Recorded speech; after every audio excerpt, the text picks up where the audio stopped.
अस्सलामु अलैकुम वरहमतुल्लाहि वबरकातुहू। उम्मीद है आप सब सेहत और ईमान की बेहतरीन हालत में होंगे।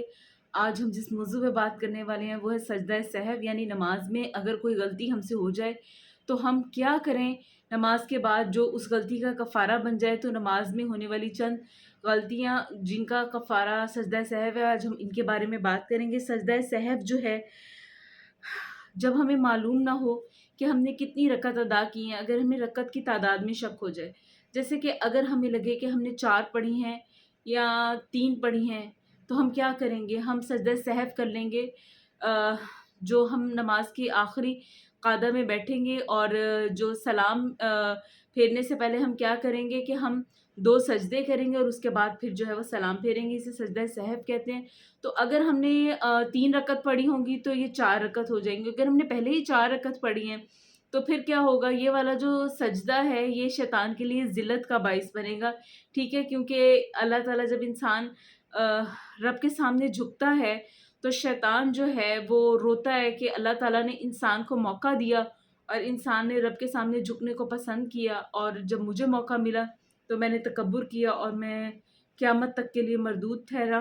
ठीक है, फिर सजदा सहव जो है वो किन मौक़ों पे किया जा सकता है। जैसे हम क़ादा ऊला बैठ भूल गए, जैसे हम 4 फ़र्ज़ पढ़े हैं तो हम तशहुद में बैठते हैं और फिर दोबारा तीसरी रकत के लिए उठते हैं। लेकिन अगर हमने तशहुद में बैठ के अत्तहियात नहीं पढ़ी और हम खड़े हो गए सीधा तीसरी रकत के लिए, तो हम क्या करेंगे कि हम नमाज तोड़ेंगे नहीं, उसको लौटाएंगे नहीं। हम क्या करेंगे कि हम जब अपनी नमाज मुकम्मल कर लेंगे तो हम क्या है, सलाम फेरने से पहले 2 सजदे सजदा सहव जिन्हें कहा जाता है उनको करेंगे और फिर हम सलाम फेर लेंगे। इसी तरह अगर हमने तस्बीहात में कोई कमी बेशी की है, जैसे कि हम जब रुकू में जाते हैं तो कम से कम तादाद 3 बार है सुबहान रब्बियल अज़ीम कहने की, और अगर हमने वो नहीं कही है, कमी बेशी रह गई, तब भी हम सजदा सहव करेंगे।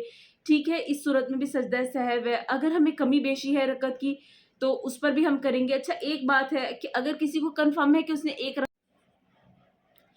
जी, लेकिन कुछ चीज़ों की कमी बेशी पे सजदा सहव जो है वो नहीं हो सकता। जैसे कि अल्लाह के नबी सल्लल्लाहु अलैहि वसल्लम मस्जिद में तशरीफ़ फरमा थे, तो सहाबाए कराम को असर की नमाज़ पढ़ाई लेकिन 3 रकत पढ़ाई। सहाबाए कराम ने नबी सल्लल्लाहु अलैहि वसल्लम से पूछा कि क्या नमाज में कोई कमी बेशी कर दी गई है? तो अल्लाह के नबी सल्लल्लाहु अलैहि वसल्लम के पूछने पे बताया कि आपने 3 रकत नमाज अदा की। तो आप वापस मस्जिद गए, सहाबा को जमा किया और 1 रकत लौटाई। तो अगर हम रुकू छोड़ दें, हम सजदा छोड़ दें या हम सूरत फातिहा ना पढ़ें नमाज में, तो इनके बगैर नमाज होगी नहीं, सजदा सहव नहीं होगा। इनके लिए हमें 1 रकत ही लौटानी पड़ेगी। और अल्लाह के नबी सल्लल्लाहु अलैहि वसल्लम ने जो 1 रकत छोड़ी थी उसी रकत को दोबारा पढ़ा था। ऐसा नहीं है कि हम पूरी नमाज दोबारा से पढ़ेंगे।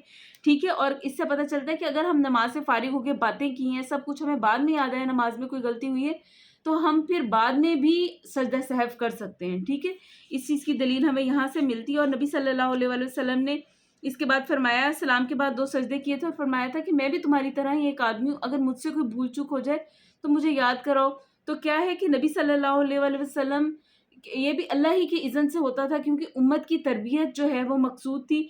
ठीक है, तो अगर कोई शख्स मस्जिद में दाखिल हुआ है और अब इमाम जो है वो दूसरी रकत में है या फिर इमाम जो है वो रुकू में चला गया, उस शख्स ने क़याम नहीं किया, तो वो सजदा सहव नहीं करेगा, वो रकत ही लौटाएगा। ठीक है, लेकिन अगर हम क़ादा ऊला भूल गए हैं, हमारी तस्बीहात की कमी बेशी हो गई है या फिर और कोई मामला है, तो उस सूरत में कि अगर हमें अंदेशा है कि हमने कम या ज़्यादा कितनी तादाद में पढ़ी हैं रकत, तो फिर उस सूरत में जो है वो सजदा सहव दुरुस्त है, करना जायज़ है, दुरुस्त है। ठीक है, तो अगर आप लोगों में से किसी का भी कोई क्वेश्चन सजदा सहव से मुतल्लिक है, आपने कमेंट बॉक्स में वो क्वेश्चंस कर सकते हैं, आपको उनके आंसर्स मिल जाएंगे।